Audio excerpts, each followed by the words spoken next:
Okay, here's my Iwata TRN1 Neo trigger pull airbrush. It is connected to a Sparmax TC501, I believe, air compressor. PSI set at 60. When I pull the trigger, it drops it down to 40 PSI. As you see, nice lay down with it. Now I'm going to use my quick disconnect, unhook it. I'm hooking it up to my master's airbrush right here.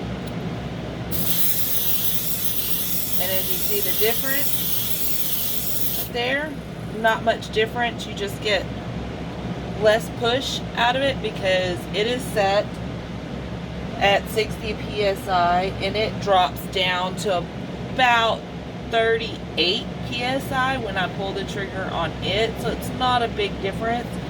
But yes, this can be used with different air compressors so long as the air compressor is not one of the little pocket minis like this Neo right here.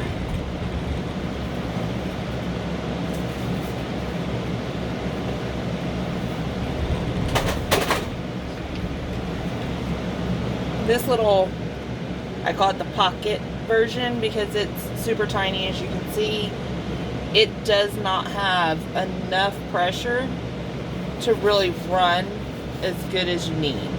This is like super beginner model right here. Kind of limited on how well you can airbrush with this one. You really need one of the bigger style compressors. You don't have to have a tank on it,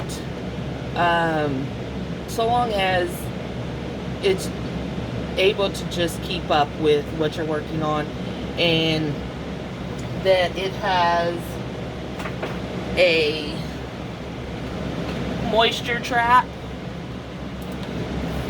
right here. As you see, this model on mine has this extra hose right here. It helps to trap more of the moisture, so that way you're not getting moisture in your line, which is then pushed out with your paint, and then you get a splotchy paint job. That is why I prefer using my Sparmax, because it does have that added feature to ensure that I don't get extra moisture going through my airbrush and blowing out onto my projects. Hope this helps.